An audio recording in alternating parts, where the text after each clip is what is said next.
For the Giants, likely out this week, Kenny Galladay, Aaron Robinson, Henry Montague, I don't know who that is, in concussion protocol, Julian Love, Tyrod Taylor, questionable, Daniel Jones, Kadarius Toney, Dale Robinson, Azeez Ojulari, likely out for next Sunday, Evan Neal, Mark Glowinski, Kayvon Thibodeau. So what, you just failed the blood sacrifice for this year? Or someone just has it out for the Giants. Literally cannot have anything nice as a Giants fan. You just can't.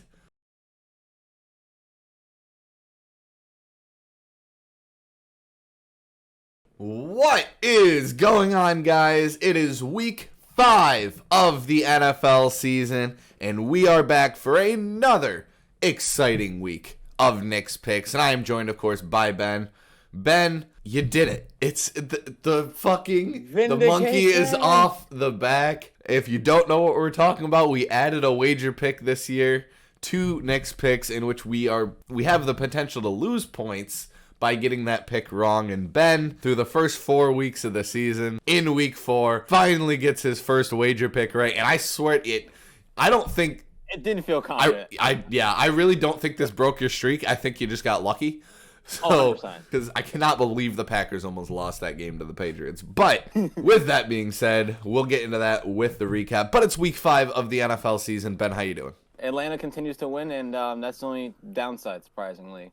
But yeah, like I said, I got my wager. So do the Giants. So yeah, Ben gets his wager pick. The Giants and the Falcons obviously won, but let's get into the rest of our week 4 recap, starting with the Thursday night game and the scary injury to Tua. Doctor's already been fired. There's a lot of shit going on with the Dolphins now, but the Dolphins, I thought, were a really good team.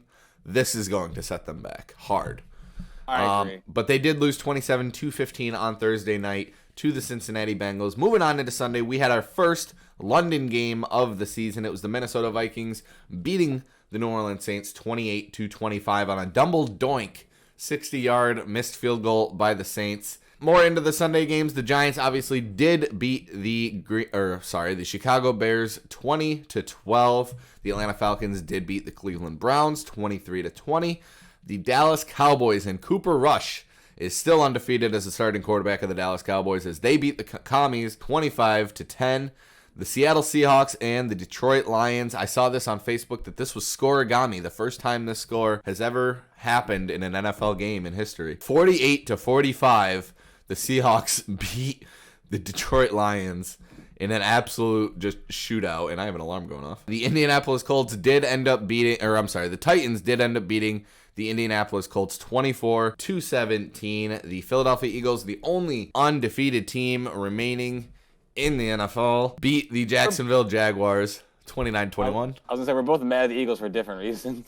I just fucking hate the Eagles. The Jets and that motherfucker, Zach Wilson, win 24-20 over Kenny Pickett and the Pittsburgh Steelers, who will be getting his first start this upcoming weekend after taking over for Trubisky and then throwing 3 interceptions against the Jets. The Buffalo Bills did manage to beat the Baltimore Ravens 23-20. Los Angeles Chargers are finally starting to show that they're have a talented roster by winning 34-24 over the Texans. Cardinals got their win 26-16 over the Panthers. Like we said, Ben did finally get his wager pick correct on an overtime victory between the Packers and the Patriots. By the skin of my teeth. Yikes. With Brian Hoyer, who then got hurt. So Zatley, or whoever the fuck his name is, was the quarter. Zatley? I thought it was Zipley because it was like zippity doo dah, zippity day. The Las Vegas Raiders finally get their first win of the season as they beat the Denver Broncos 32-23. I got a challenge right. Ben used his first challenge of the season when I picked the Chiefs over the Buccaneers, and the Chiefs did manage to beat the Buccaneers 41-31, giving me 6 points for that game and losing Ben one of his challenges. So he's only got one left and he's 0 for 1 on challenges. And then, yes, I did get my wager pick wrong on the other hand, so I ended up losing 3 points anyway when the 49ers beat the Rams 24-9 on Monday night. And that is your week 4 recap. It was interesting. It was a week. it was a week. So, with all that being said and done, week 4 is over. I have 23 points after getting 6 points last week. Like I said, I got the challenge by Ben, which gave me 6 points. I got the Giants game right, which was +3, and then I lost my wager, which was -3. So 6 points on the week for me brings me to a total of 23 points. Ben, on the other hand, I don't know how many points you got last week, but you ended with 12. I know that much. You got 8 points last week after getting 2 picks correct and his 2-point conversion by the skin of his teeth as well. So Ben walks away with 8 points this week after only having 4 last week. So Ben has gotten himself into the double digits with 12. It is 23-12, an 11-point lead. But that all being said, guys, we move on to the game of the week. Are you going to challenge this one, Ben? I'm going with the Baltimore Ravens going up against the Cincinnati Bengals. You might actually challenge this one. Going up against the Cincinnati Bengals. It's tough because the Bengals started off this season sloppy. They lost 2 games that they should have won, and that they honestly played better than the other team. The Ravens have been kind of on this like up and down all year, and I feel like the Bengals are finally starting to get their act together and start to go on a rise here. And at the beginning of the season, I did pick the Bengals to win the AFC North over the Baltimore Ravens. So if that's gonna bode true, I would need the Bengals to win some of these head-to-head matchups with Baltimore. So I think this is going to be an extremely close game. I think I am at very great risk of losing this thing, and I really kind of hope you don't challenge this one, but it could be 50-50. So like I really don't like it's a tough one to challenge. You don't want to waste your last challenge in week 5 on a game like this where anyone can win. But I am going with the Cincinnati Bengals to win this one 28-27 over the Baltimore Ravens, just because I think that it is time that the Bengals start getting their act together. I mean, it's not that I think the Ravens are going to start coming down to earth. I just think that the Bengals are just have a slightly better roster. Like quarterback wise, yes, I would take Lamar over Joe Burrow most days of the week. But everything else, like the O-line for Cincinnati was beefed up this offseason. They actually have wide receivers. My game of the week is the Battle of the Birds, and that is the undefeated Eagles going up against the Arizona Cardinals. And I was tempted to pick this as like an upset also for the Cardinals, but dude, I don't know what it is with the Philadelphia Eagles, but they are red fucking hot, dude. Like, I know you hate to see it as a Giants fan, but I know you're with me on you can't deny that they are probably, I wouldn't say they're the best team in the NFL. I won't go that far, but they are definitely at least playing like it. And although I have it as a one-score game, I will at least say this. Yes, the Eagles have a very high-powered offense. They've averaged over 400 yards of total offense through their first 4 games. You know, hats off to them. Let's walk through who they've beaten. Yeah. Washington, Kirk Cousins in prime time. Who did they play? Jacksonville. Oh, and Detroit. Yeah. So, hey, Detroit is averaging the most points per game. I actually saw that. Detroit's also averaging the most points allowed per game. Yeah, which is funny. The most Detroit stat. All that said, I do have the Eagles winning. It's a one-score game, but I have them winning 28-21, mainly because I think this is probably the best team that they have faced so far in their schedule. So I think if anyone could come close to knocking it off, I think it could be Arizona, but I just don't think at this point. I think maybe if Kyler Murray had DeAndre Hopkins back, I would feel a little more comfortable with it, but because he doesn't have anything and he's kind of just scrambling around back there, and the defense is still not great, I got to give it to Philly, as much as I hate to say it. There's a couple of things about this Giants and Packers matchup that we're going to get to in a second, but the Giants obviously do play the Packers in London this upcoming week, while Ben will have to focus on the Falcons probably getting their ass handed to them by Tampa. But speaking of teams getting their ass handed to them, the Giants, with no offense, literally zero offense, I don't even think we have a quarterback at this point going into this game against the Packers, go into Green Bay.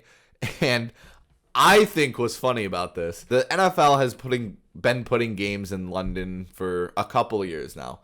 I don't remember the exact number. I think it was somewhere in the 30s for the amount of games that have been played in London so far. It's like 36 or something like that. This game, and I don't know if you know this, so I might shock you just as much as everyone watching with this, between the Green Bay Packers and the New York Giants is the first game in London history where both teams have a winning record.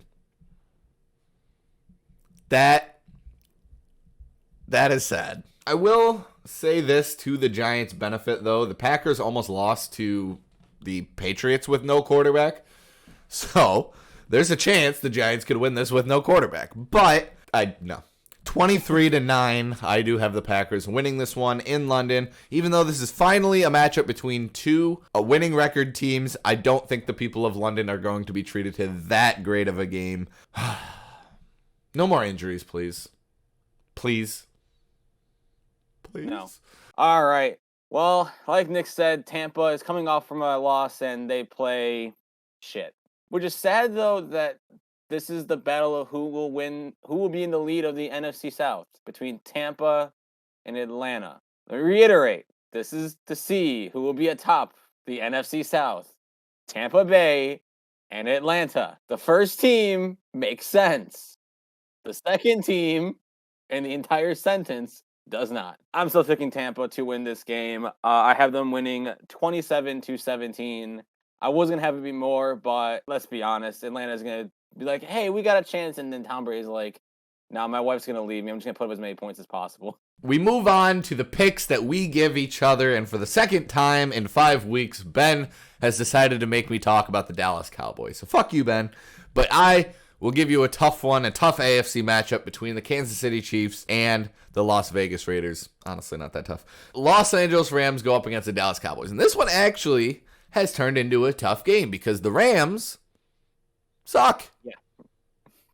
Well, I don't know if it's Matt Stafford's racist ass or if it's Sean McVay's dumbass or if it's just they don't have Odell. Maybe Odell was the glue. That's got to be it. The Rams go up against the Dallas Cowboys. And while the Dallas Cowboys have been probably the hottest team over the last 3 weeks, and Cooper Rush has probably been the hottest player over the last couple weeks, Somehow. I can't pick Dallas to beat LA. They don't have Dak. I understand Cooper Rush has been having a great couple games, but this is the defending Super Bowl champ. Stop playing like shit and beat Dallas. Please. 35-28. I am picking the Rams to beat the Cowboys. You're a Rams fan. You're somewhat of a Rams fan. Stop playing like shit. Why am I mad about the Rams sucking more than the Giants? I don't know, man. Why do the Giants have a better record than the Rams? Atlanta has a better record. I don't know what the Rams record is. All right, like Nick said, I have a AFC West showdown between the Kansas City Chiefs and the Las Vegas Raiders. And I think, honestly, if it was in Las Vegas, I would have given them more of a chance. Not who am I kidding? I'm still picking the Chiefs to win this game. I do have it a one-score game. I do have the Chiefs winning 32-28 because I do think the Raiders will stay competitive, and by competitive I mean I think they're probably going to get a touchdown in garbage time. Now this is the ultimate potential Bills. All right, advertising from inside. Ben, you started off the season 0-3. You barely, and I mean barely, squeaked out a correct pick last week between the Packers and the Patriots. We'll get to you in a second. Let's get my wager pick out of the way. But I just want you to think about this the entire time while I'm speaking, okay? We move on to the wager picks, and I act like I'm doing a whole lot better, but I've also lost. I've lost my last. No, I have two. I'm sorry. No, I do only have one. And it was also the Packers. So I'm making fun of Bet a lot, but it took him a while to get his first one. I got my first one in week 2, and then I've been sucking. So this one, there really, we were looking through them. There really wasn't that many, locks this week because the NFL has been so weird these first couple of games in which, there's a lot of, 3-1 teams, 2-2 teams. The fact that there's only one undefeated team left says a lot. One team that has surprised a lot of people so far this year is the Jacksonville Jaguars. When we first introduced this wager pick, did either of us think that either of us would be wagering Jacksonville to win a game? I didn't think so either. But when they're going up against the Houston Texans, it makes things a little bit different, especially since the Jaguars have been playing pretty well lately. The Texans, they've been getting solid running back play out of Dameon Pierce. It's just not enough. The Texans have been playing well, but they've been losing all these games. So I am going with the Jacksonville Jaguars to win this game 30-24 over Houston. Probably the first and last time you're ever going to see a Jacksonville pick be a wager. But unless it's the other way around. I mean, they're on the step up. I think that Jacksonville could definitely contend for the South. since we both thought that the Colts were going to do that, and Matt Ryan just isn't it. And for my wager, this is either me taking the absolute safest play ever, or I am 1,000 IQ picking against this team more than I should.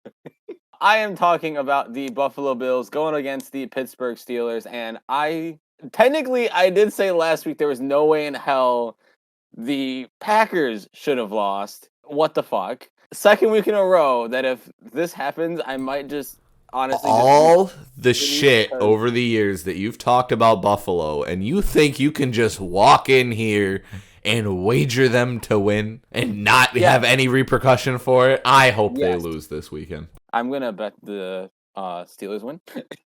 Gonna put money on it, but no, I have the Buffalo Bills winning this one. They should win this one. It's against Kenny Pickett and his tiny hands. I don't even know if that's a big. Yeah, I'm sure mine's not that much bigger, honestly. That sounds wrong out of context. Anyway, regardless, I have the Bills winning this one 34-17. I don't see this being a contest at all. If they lose this game, I'm letting you know right now, whatever wager I'm doing, I'm just flipping a coin at that point. Like, I have technically, if I win this, I would still have just as much of a luck. We move on and finish Nick's Picks Weeks 5 with the 2-point conversions. And last week, like you got to see, the Giants played against the Chicago Bears. And while the Giants played one of their shittier games of the year, they still managed to get the win against Chicago because Chicago is probably one of the shittiest teams in the NFL right now. And on top of that, they go up against the Minnesota Vikings this week and Kirk Cousins, who hasn't had the greatest start to a season in his career. But between both of these quarterbacks, they have a grand total of 8 touchdowns and 8 interceptions between both of them. I think that this is going to be an absolute pick fest for the Chicago Bears going up against the Minnesota Vikings. So Justin Fields and Kirk Cousins are going to combine for 4 interceptions this week, doubling one of their 2 totals. But, I mean, combine it, because Justin Fields has just been awful. I mean, I don't want to put it all on Justin Fields. A lot of it's like everything around him. But it's just been awful for him. And Kirk Cousins has just been inconsistent. So I would like this to be the downward end of his inconsistency, but we'll see. Mine is going for a running back who, albeit has had a very slow start, and that is the running back for the Tennessee Titans, and of course it is Derrick Henry, who has only about 300 yards, or about, I'm going to look right now, 306 yards rushing. Not Derrick Henry-esque numbers so far, and honestly the Tennessee Titans as a whole haven't been that great. But they are playing Washington, even though it is in Washington and the field, well, really the same there, is just complete garbage. I think Derrick Henry does bounce back. I said that Justin Jefferson can bounce back in London. So maybe I'll go 2 for 2, back-to-back weeks on players bouncing back. And I think Derrick Henry will bounce back in a big way. And maybe because Washington just sucks. So I am saying this right now. Derrick Henry will have more rushing yards than the entire commies combined. And yes, I am calling them the commies. We are continuing that trend. And I love that, honestly. The best part is I don't even think about it anymore. I just kind of go by it by like Dallas beat the commies, the Philly. So that is it for week 5, guys, of the NFL season. I hope you enjoyed the video. Yes, I remembered to unmute myself this time. I hope you guys like the video. Subscribe to the channel if you haven't already. If you haven't been joining in the live streams yet, the fuck? What are you doing? Mondays and Fridays, we are on YouTube. Tuesdays and Thursdays, we are on Twitch, both starting at 5 on Saturdays. It's just kind of a wild card. I'll figure that out eventually. But that schedule is going to be changing soon, because this is the last time that we have to record this at 6 o'clock in the morning, because Ben is getting his schedule changed. So the streaming schedule will also change. So we'll get to that probably next week. But once again, the current score for Nick's Picks is 23-12. So Ben, you got some catching up to do. And you technically could do it all this week. Guys, I hope you enjoy the video. Have a great rest of your week. Peace. Oh, wait. No. Ben, is there anything you want to say before we head out? just got so surprised by you just like, wait a minute, I forgot something. I don't know. I'm just tired. I'm so glad that we're not. Why did I give him the chance to speak? Fuck you. Have a great one, guys. Peace. Now you have to speak to say deuces or bye or peace. See ya. Bye. The look of just sheer disappointment. That's how I feel watching the Giants. This motherfucker's trying to get himself fired.